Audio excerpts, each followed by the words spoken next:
오늘 본문은 예수 그리스도께서 오시기 약 700년 전에 오실 메시아에 대한 구체적인 그 이사야의 예언의 말씀이 오늘 본문 말씀입니다.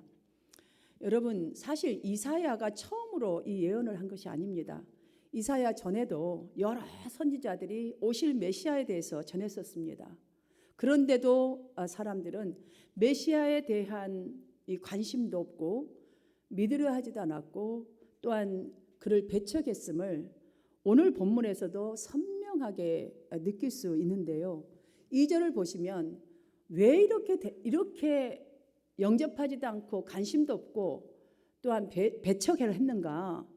자, 2절을 보면 바싹 마른 땅에 겨우 나온 순 같대요. 초라한 모습으로 오실 거라는 거예요. 그는 고운 모양은 정말 우리 눈에 볼 데 없고 또한 뭐 남자다운 풍채도 없고 사람들이 보기에 뭐 흠모할 만한 것이 아무것도 없다라고 그랬어요. 그런 모습으로 오실 것이다. 진짜 주님은 오신 모습도 말구에 태어났으니 정말로 뭐 흠모할 만한 것도 없어요. 아무도 관심도 없을 만큼 오밤중에. 자, 또한 그의 아버지 어머니 삶도 마찬가지예요. 이것이 거부하고 관심도 없는, 믿으려 하지도 않는 이유라고 말씀합니다. 여러분, 하나님의 아들입니다. 예수님은 사실 어떤 모습으로 오셨든지 간에 상관없이 이 세상에서 누구보다도 존경받아야 되고 칭송받아야 되고 높임을 받으셔야 할 분 아닙니까? 그렇잖아요. 그분이 오신다 이미 전해줬고 그렇게 오셨어요. 정말 마른 땅에서 겨우 나온 삐죽삐죽 삐져나온 순같이 이렇게 태어나셨고 겉모습도 삶에도 내놓을 만한 거 아무것도 없이 오신다고 분명히 구약에도 말했고 수많은 선지자를 통해서 하나님은 이미 계시를 하셨단 말이죠. 그러면 당연하게 어떤 모습으로 오셨다 할지라도 이런 모습으로 오신 주님을 더 환영해야 되는데 하지만 사람들은 이 종의 모습을 보며 관심을 두지도 않고 영접하는 일을 거부할 것이라고 이렇게 이사야 선지자가 예고했던 것처럼 이러한 현상은 오늘날도 지속되고 있습니다.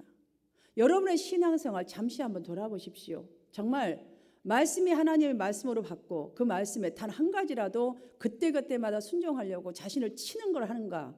아니면 오늘 말씀이 나의 이해력이 맞는가? 나에게 맞는가? 내가 원하는 말씀인가? 내가 듣고자 하는 말씀인가에 치중하고 있는가? 이것이 과연 여기 모습과 어떻게 다른가? 이렇게 한번 봐야 할 것이에요. 이러한 현상은 오늘날도 계속 지속되고 있는데 사실적으로 여러분 보십시오. 모든 인간은 죄, 유혹, DNA가 있잖아요. 삶의 부분에 죄가 아주 그냥 관용해요. 하나님과 갈라진 이 인간 사이에 누가 이 죄를 도말할 수가 있단 말인가요? 누가? 사실적으로 하나님과 회복해 할 수 있는 단 한 분은 진정한 중보자는 오직 한 분, 예수 그리스도 한 분뿐이잖아요. 그런데도 3절 말씀을 보십시오. 그는 멸시를 받아서 사람들에게 버림을 받았습니다. 마치 사람들이 그에게서 얼굴을 그냥 확 가려버리듯이 왜 여러분들 누구 보기 싫으면 얼른 고개 들고 확 가버리잖아요. 이런 것처럼 그렇게 멸시를 그냥 눈앞에서 당하는 거예요. 우리는 저기서 보다가 돌이키라도 하죠. 문 앞에서 그냥 눈앞에서 바로 확 돌아가 버리는 거예요. 그리고 그냥 바로 그냥 내가 아무것도 가리고 있지 않고 보지도 못한 사람처럼 미친 사람처럼 예수님을 멸시해버리는 거예요. 그냥 바로 앞에서. 그렇게 여러분은 예수님은 멸시를 당하였고 예수 믿는 우리 또한 그를 귀하게 여기지 아니하였도다라고 이렇게 말합니다. 사랑하는 여러분, 성경을 보면 신약 시대에만 뭐 이렇게 되어 있는 거예요. 구약 시대에도 신약 시대에도 하나님의 말씀을 듣는 사람들이 있어요. 감동을 받고 예언을 했고 그 말씀이 또 이루어졌고 계속 지속적으로 구약 시대에도 메시아에 대한 이 말씀, 예언된 말씀이 계속 존재해 있었고 또 실질적으로 오셨습니다. 또한 성경에 기록된 구약부터 신약에까지 말씀 하나하나가 다 이렇게 성취되어 왔습니다. 되고 있습니다. 저는 여기 3절 말씀을 읽다가 정말 얼굴이 따갑고 가슴이 딱 막 꽉 찔려버린 것처럼 느껴진 한 구절. 우리도 그를 귀히 여기지 아니하였도다. 이 말씀인데요. 여러분, 나는 누구예요? 우리는 누구입니까? 우리는 지금 예배하고 있는 저와 여러분은 누구입니까? 그리스도인이라고 불림받은 사람들. 바울은 그리스도인을 하나님의 영으로 인도함을 받는 사람들이다. 하나님의 인도함을 받는 사람이에요. 사람도 아니고 그 누구도 아니고 유령도 아니고 만물을 창조하신 하나님, 나를 구원하신 하나님의 인도함을 받는 사람들이라고 분명히 로마서 8장 14절에 표현하고 있습니다. 여러분, 다시 한번 4절 말씀을 보십시다. 그분은 어떤 분이신지를. 그는 실로 우리의 질고를 지고 우리의 슬픔을 당하였거늘. 자, 그분은 우리의 모든 이 슬픔과 죄와 이 모든 것을 정말 당해 주셨어요. 5절을 보면 그가 찔림은 우리의 허물 때문이요 그가 상함은 우리의 죄악 때문이라. 그가 이런 징계를 받고 이런 찔림을 받고 정말 내가 죽어야 할 그 자리에 그분이 죽어주셨기 때문에 우리는 평화를 누리고 그가 채찍에 맞음으로 우리는 나음을 받았도다. 이 답을 얘기해 주고 있잖아요. 세상에 오신 예수님이 나를 위해서, 인간들을 위해서 어떤 일을 행하셨는가를 지금 말해주고 있잖아요.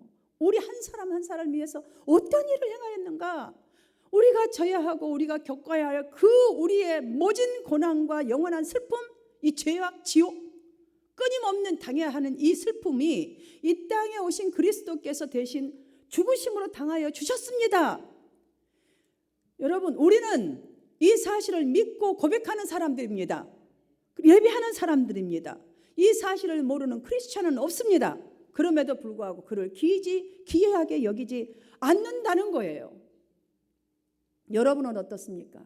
얼마나 귀하게 여기십니까? 귀하게 여긴다고 말이 안 나오더라고요. 이 말씀이 내가 너무 찔리고.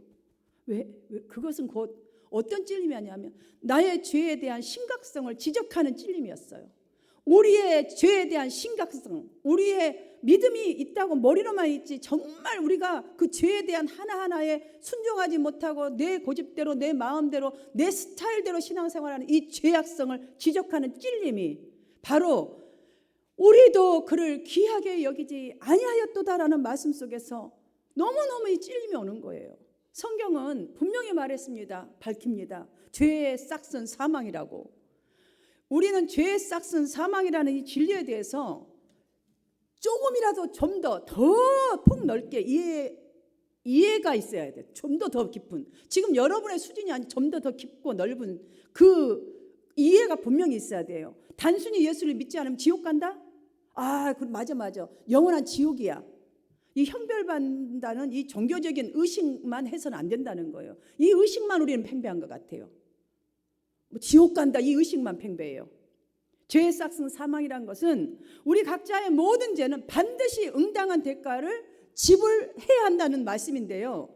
다시 쉽게 우리에게 적용해서 말하자면 이 땅에서 여러분들 아무리 열심히 살아서 풍요를 누리고 형통을 달성했다 할지라도 하나님을 거역하는 삶, 하나님을 외면한 채로 살아가는 크리스찬이라면 그 자체가 영적으로 지금 죽은 삶이에요. 영원히 죽은 삶, 심판받는 삶이라는 거예요. 이게 죄의 싹은 사망이다. 얼마나 무서운지 알 수 없어요. 나는 성공했고 나는 잘 싸고 있고 나는 은혜 가운데 있다고 하지만 지금 순간순간에 예수님을 모른다고 기이 여기지 않는 그런 삶을 산다면 내가 아무리 육적으로 드러나는 눈으로 보는 걸로 열심히 한다 할지라도 내 영혼은 지금 죽어서 심판한 시체로 살고 있다는 거예요. 심판받은 시체로. 무서운 시체. 사랑하는 여러분, 우리가 받은 구원의 그 놀라운 은혜로 저와 여러분이 받아야 할 무지막지한 죄값을 지불하기 위해서 하나님께서는 얼마나 사람이 무지막지했으면 기다리다 안 돼서 독생자 아들을 십자가에서 내어놓으셨다고 지금 내어놓기 위해서 이 메시아가 온다고 이사야가 지금 예언하고 있잖아요. 그는 예수님이 받으신 고난을 크게 이 네 가지로 막 설명을 했어요. 우리가 너무너무 많이 듣고 막 귀에 못이 박힐 때 잘줄줄줄 애우죠. 이 말씀들 다 애우잖아요. 뭐 성찬식 할 때마다 읽어드리는 말씀, 설교도 수없이 들었던 말씀. 여러분 한번 표현 하나하나를 여러분이 영어로 좀 들으셨으면 좋겠어요. 신사들이요, 이 말씀은 단순히 무지로 인해서 그리스도를 귀하게 여기지 않는 실수를 하고 있습니다라는 이런 말이 아니에요. 이런 말이 아니란 말이에요. 예수님이 하나하나 말씀을 보세요. 지금 죄 없으신 예수님이 여러분을 위해서 징계를 받으셨습니다. 예수님이 채찍을 맞으셨어요. 내가 맞아야 될 그 모진 채찍, 창피할 만큼 뺨을 주때리고 야지하고 침을 뱉고 찔리고 여기다가 가시 멀려가놓고 또다시 패버리고 그 찔리셨대요. 온갖 저주와 욕으로 가슴이 찔리셨대요. 그 창피함 다 찔렸다는 거예요. 예수님은 죽으셨어요. 죽으시고 난 후에도 옆구리로 창을 찔러요. 여러분 한번 상상을 해보세요. 내가 당한다고. 보는 사람들이 경악을 금치 못할 만큼 상하셨고 맞으셨고 죽으셨다는 거예요. 그것은 누구? 나의 허물, 우리의 죄악 때문이라. 여러분 이 지금 예언의 말씀을 하면서도 저는 막 애통해하면서 이 두 가지를 막 우리에게 좀 알아라. 그분은 이미 오셨는데도 지금 귀히 여기지 않는 여러분들이 좀 아십시오라고 하는 것 같아요. 그 하나가 무엇인가? 그리스도인인 우리 각자에게 있는 강팍함. 나는 은혜로다지만 내 속에 얼마나 강팍한지 알 수 없는 그 강팍함을 막 찔러대는 것 같고, 다른 하나는 우리 각자에게 은혜가 없이는, 이 하나님의 은혜가 없이는, 정말 우리 중심 속에 은혜가 없다면, 진짜 깨달음이 없다면, 십자가의 그 거룩한 아픔의 진정을 갖고 있지 않다면 그리스도께서 받으신 이 순환이 내 자신의 허물과 죄악과는 관련이 없는 것으로 생각하고 살아간다고 말해주고 있는 것 같습니다. 그렇게 느껴지는 것은 6절 말씀을 한번 함께 읽어볼까요? 6절 말씀 시작. 우리는 다 양 같아서 그릇 행하여 각기 제 길로 갔거늘 여호와께서는 우리 모두의 죄악을 그에게 담당시키셨도다. 여러분 이사야는 지금 양의 본성을 들어서 하나님의 은혜 없이는 이 양처럼 살 수밖에 없다. 그러면서 두 가지를요 가지고 설명을 해요. 첫 번째 하나, 그릇 행하였다. 왜 그릇 행합니까? 왜? 양이 왜 그릇 행하죠? 양 착한데. 우리 겉모습 다 착하잖아요. 예수 잘 믿고 있잖아요. 이렇게 착해요. 양이에요. 다 이게 지금. 그런데 왜 양이 이렇게 그릇 행할까요? 양의 본성은요 시야가 좁아요, 여러분. 그래서 넓게 보지 못해요. 또 멀리도 못 봐요. 그래서 눈앞에 바로 조금만 지나가는 데도 거기가 낭떠러지가 있는 것인지 없는 것인지, 사나운 짐승들 맹수가 숨어 있는지 없는지 보지 못하기 때문에 그냥 그 목자 혼자 있다. 만약에 자기 자신 혼자서는 그릇 행할 수밖에 없다라는 거예요. 자기 혼자서는. 그리고 양은 각기 제 길로 갔다라고 설명합니다. 양의 본성은 충동에 따라서 제멋대로 행동하는 경향이 있어요. 다른 짐승들은 그룹을 이렇게 지어서 가는 그런 부류도 있는데 양은요 그룹도 짓지도 않아요. 각자 자기의 충동, 느낌에 따라서 그냥 제멋대로 가는 경향. 딱 그래서 우리를 들어서 지금 양을 설명하고 있어요. 그래서 목자가 살피지 않으면, 목자의 살핌을 받지 않으면 양은 각기 제 갈 길로 그냥 충동에 따라 다 간다는 거예요. 그래서 그 행동을 할 수밖에 없다는 거죠. 자, 그런데 우리는 다 양 같아서 우리에게도 양의 이 본성처럼 이미 부패되고 타락한 본성을 가지고 있어서 아무리 우리가 주님은 나의 구세주님입니다라고 고백하고 믿는다 할지라도, 머리로 믿는다 할지라도, 그런 크리스찬일지라도 하나님의 은혜에 대한 정말 진정한 감사, 이 십자가에 대한 감사, 귀함, 이걸 깨닫지 못하고 있다면, 그런 기쁨이 진짜로 없다면 그분을 귀하게 여기는 행동을 하지 않는다는 거예요. 그래서 우리가 행동이 그분을 귀하게 여기는 행동이 나올 수가 없다, 이렇게 한마디로 말해주고 있는 것입니다. 그래서 3절에서 그는 강고를 많이 겪었으며 4절에서는 그는 실로 질고를 지고 우리의 슬픔을 당하였거늘, 여기서 강고는요 슬픔, sorrow예요. sorrow. 자, 우리의 그리스도의 생애를 보십시오. 우리 때문에 당한, 예수님 때문에 당한 슬픔이 없어요. 있을 필요도 없고요. 그거 좀 당해주시러 오셨는데요.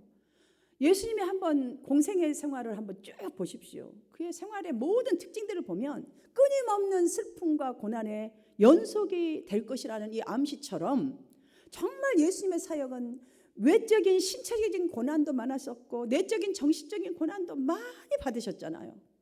여러분, 자, 여기서 우리의 삶을 여기다 적용을 하셔야 돼요. 여러분들, 이 말씀에다가 우리도 마찬가지예요. 살면서요, 외적인 고난과 내적인 마음의 고통받는 것 정말 많이 안고 살아갈 때가 너무너무 많아요.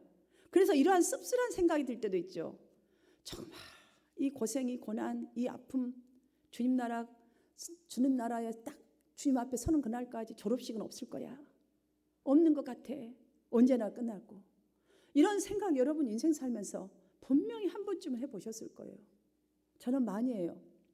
하나님, 나에게 주신 이 육신적인 연약함은 주님 앞에 서는 날 치유받고 그때 끝나겠죠.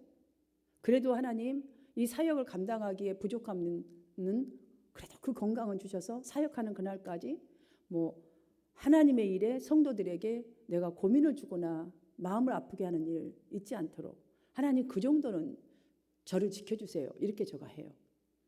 여러분, 우리가 기도도 그렇게 할 거예요. 분명히 여러분들도. 여러분 고난이 있을 때 하나님, 그 인생사에 이런 거죠. 50평생, 60평생, 40평생 다 여기 그런 분들 계시잖아요. 70, 80을 향해 가고 정말 눈 정말 깜빡할 사이 금방 우리가 거의 38년 결혼에 살았더라고요. 와, 금방 이렇게 많이 됐는데 엊그저께 만난 갔는데 이렇게 많이 갔네요. 이제 살 날이, 당신하고 살 날이 훨씬 짧은데 잘 살아봅시다. 정말 행복하게 서로 위로해주고 격려해주면 신앙 안에서 이런 얘기 하잖아요. 왜? 이 시간의 소중함, 그 다음에 하나님 없이는 안 되는 것, 얼마 안 있으면 주님 앞에 서는 것, 이런 것들이 너무너무 피부로 느껴지기 때문 아니겠어요?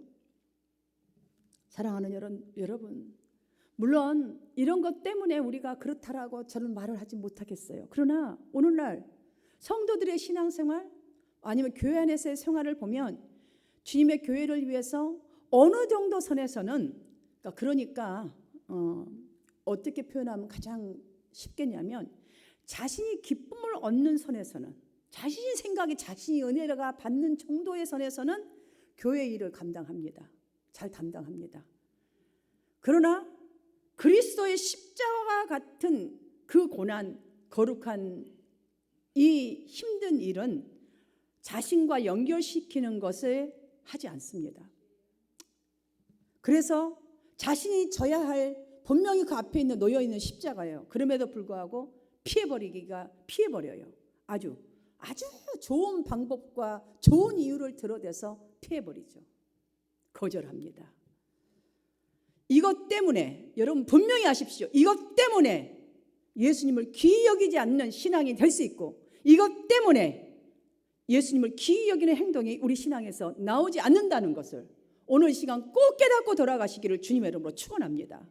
이사야는 예수님을 질고를 겪었으며 질고를 아는 자라고, 자, 이 말씀은 무슨 말씀이냐면 곧 고난에 익숙한 분이다 라고 말씀하고 있습니다. 여러분, 한 번 고난, 그 고난이 물론 한 번 순종, 두 번 순종하니까 이 고난에 익숙해져서 더 십자가에 같은 고난도 감당하셨다는 뜻 아니겠습니까? 저는 이 말씀을 보면서 나는 과연 고난에 익숙한 사람인가? 대답을 못하겠어요. 나는 고난에 익숙한 사람이 아니라 오히려 안락함에 너무 익숙해져서 고난에 동참하는 삶을 기피하고 있지는 않는가라는 이 답이 나를 더 훨씬 더 이렇게 짓누르면서 다가왔어요.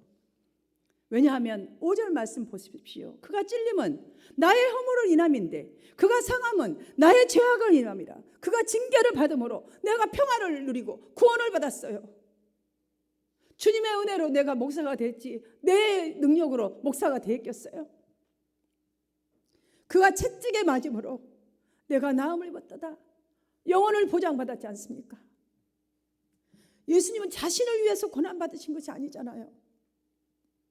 내가 져야 할 영원한 그 심판, 영원한 그 질고 슬픔 대신 장해 주셔서 내가 생명과 평화를, 그래서 평화가 나에게 오게 된 거 아니에요? 보장되어 있는 거 아닙니까? 이 사실 모르는 크리스찬이 어디 있습니까? 여러분 모르신 분 계시나요? 그런데도 불구하고, 이걸 아는데도 불구하고 나는 내가 져야 할 십자가 앞에서 도망칠 때가 너무 많았어요. 끊임없이 불순종과 죄를 뭐라 하죠? 합리화하려고 이렇게 할 때가 너무 교묘하게 많았다는 거예요. 여러분, 제가 이런 예를 말씀 하나 드릴게요.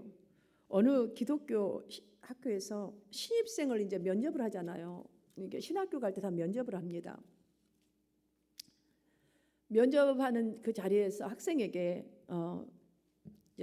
어떤 시험관이 어떤 사람이 되고 싶습니까? 어떤 사람이 되고 싶어서 이 기독교 학교에 오게 되었습니까? 이렇게 질문을 하자 이 학생이 이렇게 이야기를 합니다. 혼잡하고 더러운 세상에서 좀 착하게 좋게 살고 싶습니다 라고 대답을 합니다. 그러자 이 시험관이 학생에게 이렇게 되묻습니다. 무엇이 더러운지, 무엇이 더럽습니까? 이렇게 다시 묻습니다. 분명히 더러운 걸 알아야 되지 않겠습니까? 어떤 게 더러워서 정말 착하고 좋게 살고 싶냐? 어떤 게? 그러자 이 학생은 제가 이렇게 그냥 예화를 들어서 말씀을 드리겠습니다.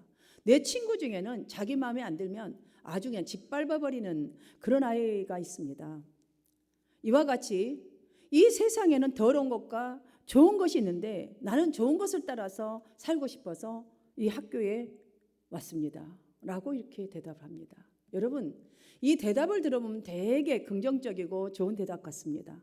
그러나 여러분 잘 생각해 보십시오. 오늘 설교 말씀도 마찬가지예요. 여러분 잘 생각하셔야 돼요. 지금 이거 한번 듣고 그래 찔리면 나를 위했어 이렇게 하려고 지금 이 설교 말씀 여기 기록된 게 아니잖아요.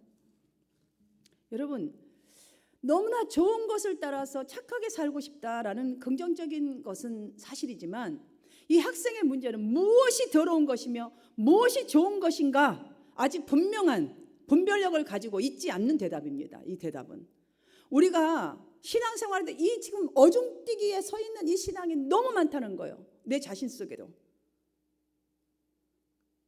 여러분, 이 학생처럼 오늘날 크리스찬들이 더러운 것과 좋은 것, 나쁜 것과 착한 것 느끼고 삽니다.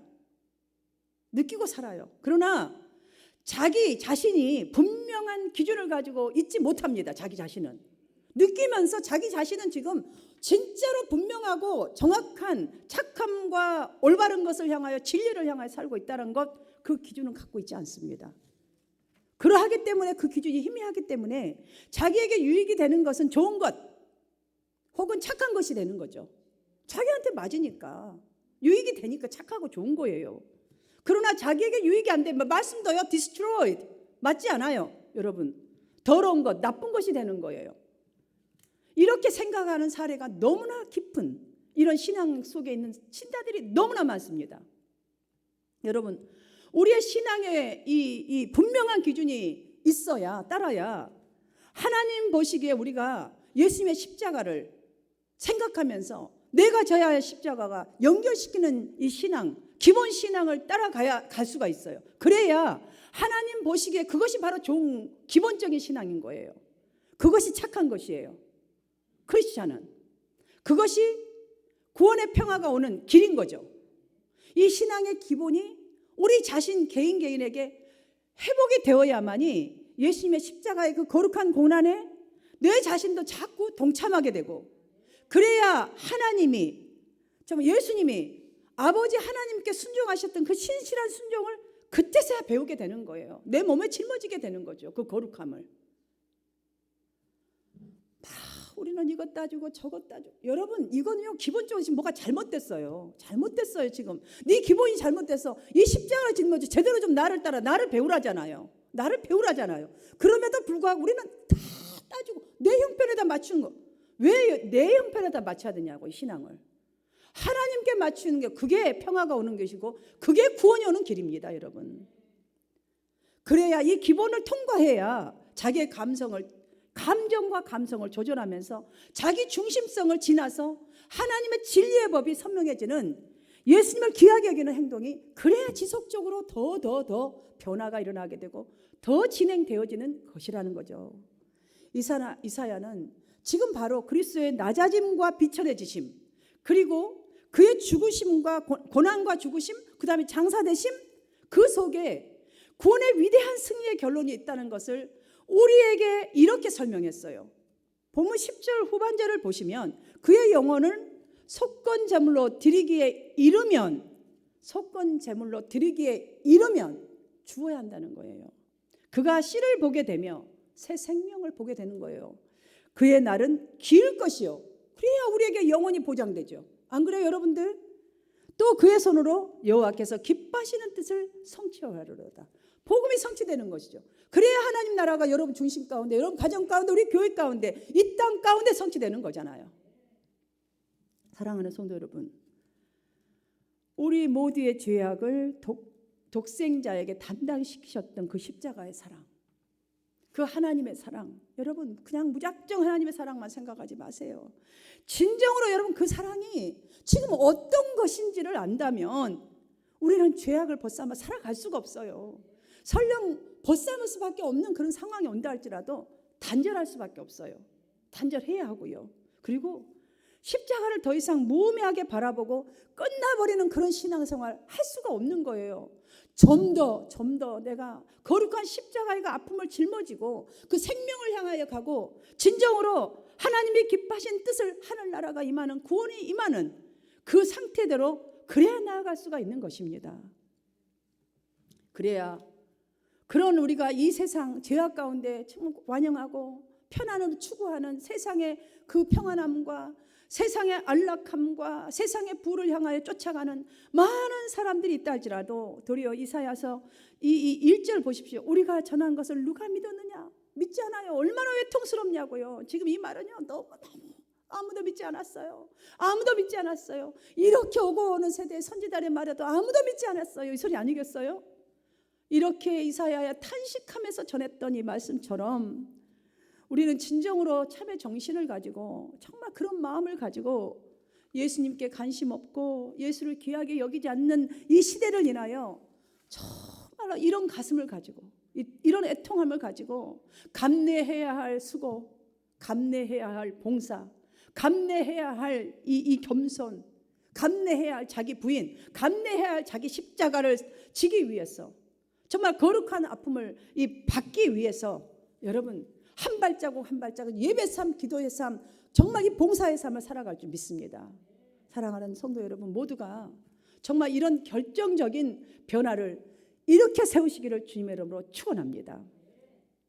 끝으로 우리 모두는 정말 아들을 보내셔야만 했던 하나님의 마음을 다시 한번 좀 오늘 이 시간이 말씀 앞에서 이게 보게 되어져서 이제부터라서 여러분 정말 여러분을 통해서 영원한 생명을 낳기 위해서, 그리고 진리의 자유를 여러분도 누리고 또한 그 진리의 자유를, 복음을 정말 전파하기 위해서, 흘러보내기 위해서 그리스도의 이 거룩한 십자가의 아픔을 감당하고 감당하는 저와 여러분이 다 되어지시기를 주님의 이름으로 축원합니다. 사랑하는